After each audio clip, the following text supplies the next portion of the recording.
हरिओम। नमस्कार मित्रों, गुजरात चुनाव में पूज्य संत श्री आशाराम जी बापू के साधकों का गुस्सा प्रकट होने वाला है।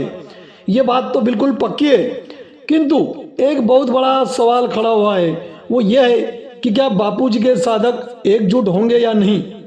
बापू जी के प्रति निष्ठा रखने वाले सभी साधक और बापू जी के प्रति आस्था रखने वाले, सद्भाव रखने वाले अन्य मतदार भी वर्तमान सरकार से बहुत ही नाराज है। और कांग्रेस ने तो कभी हिंदू संतों का सम्मान किया ही नहीं, तो सवाल ही नहीं उठता कांग्रेस को समर्थन देने का।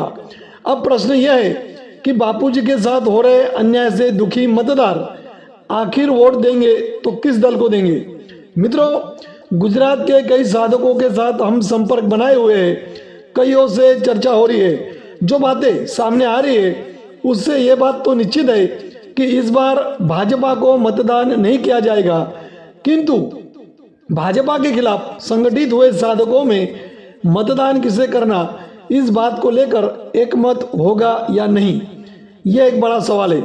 अभी साधकों में मतभेद नजर आ रहा है। डीजी वणजारा जी द्वारा ग्रहण के सूतक काल में घोषित की गई पार्टी प्रजा विजय पक्ष के समर्थक बड़ी संख्या में है। वहीं दूसरी ओर वणजारा का विरोध करने वालों की संख्या भी कम नहीं है। अब तीन विकल्प है जिसमें साधक बटे हुए नजर आ रहे हैं। एक तो है प्रजा विजय पक्ष, दूसरा विकल्प है गुजरात नवनिर्माण सेना और तीसरा विकल्प है नोटा का बटन। वणजारा जी का समर्थन करने वाले कह रहे हैं कि उन्होंने धर्म सत्ता की बात कही है और वे पूज्य बापू जी के समर्थक रहे हैं सदा ही, तो निश्चित वे बापू जी के साथ हो रहे अन्याय के खिलाफ भी बड़ा काम करेंगे। तो वणजारा जी के विरोधी कह रहे हैं कि उन्होंने बीजेपी से टिकट लेने की कोशिश की थी, वो असफल हुई, इसलिए उन्होंने नए राजनीतिक दल का गठन करके चुनाव लड़ने की घोषणा कर दी है। उन्होंने साधकों से भी कहा था कि बीजेपी से हम 10 टिकट लेंगे और हम सभी को बीजेपी का सपोर्ट करना है। साधकों द्वारा नाराजगी जताए जाने पर उन्होंने नए दल की घोषणा कर दी, वो भी तब जब गुजरात नवनिर्माण सेना का गठन कर लिया गया।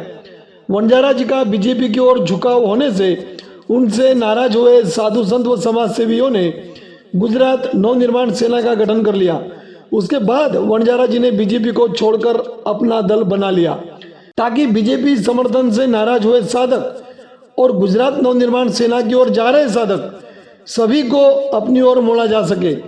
ऐसे आरोप भी कई साधक वणजारा जी पर लगा रहे हैं। गुजरात नवनिर्माण सेना ने प्रजा विजय पक्ष के एक महीने पहले ही पत्रकार परिषद द्वारा अपना उद्देश्य जाहिर करते हुए पूज्य बापू जी का खुलकर पक्ष लिया था। अब ऐसे हालात में साधक बटे हुए नजर आ रहे हैं। हालांकि इन दो दलों की घोषणा के बाद नोटा बटन दबाने वाले साधकों की संख्या में कमी आई है, फिर भी आज भी नोटा पसंद करने वाले साधकों की एक अच्छी संख्या है।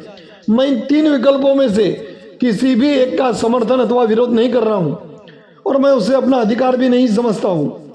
मैं तो बस इतना ही निवेदन करना चाहता हूँ गुजरात के साधकों से कि आप चाहे तीन में से किसी भी विकल्प को चुनिए, किंतु सभी साधक आपस में तालमेल बिठाकर चर्चा करके एक निर्णय ले, एक मत होकर मतदान करें। यही समय है अपनी शक्ति दिखाने का। हम सब गुरुदेव के प्रति समर्पित होकर भी, निष्ठावान होकर भी यदि आपस में संगठित नहीं हो सके तो फिर हम अपनी भावनाओं को गुरुदेव के साथ हो रहे अन्याय को प्रकट कैसे कर पाएंगे। सत्ता में चाहे जो भी आए, हमें अपना कर्तव्य अच्छे से निभाना है। इन तीन विकल्प में से कोई एक अथवा अन्य कोई चौथा विकल्प भी हो तो भले उसे चुनिए, किंतु हमारे वोट बटने नहीं चाहिए। प्रजा विजय पक्ष को मतदान करें, बिल्कुल कर सकते हैं, अथवा नवनिर्माण सेना को करें, अथवा नोटा का बटन दबाए। नोटा दबाना भी मतदान ही है, ऐसा बिल्कुल ना समझे कि वो मतदान नहीं है, वो भी तो मत ही है हमारा।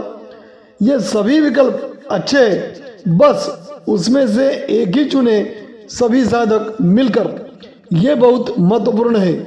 चुनाव अब ज़्यादा दूर नहीं है, इसलिए निर्णय जल्दी लेना होगा। हरिओम, जय गुरुदेव।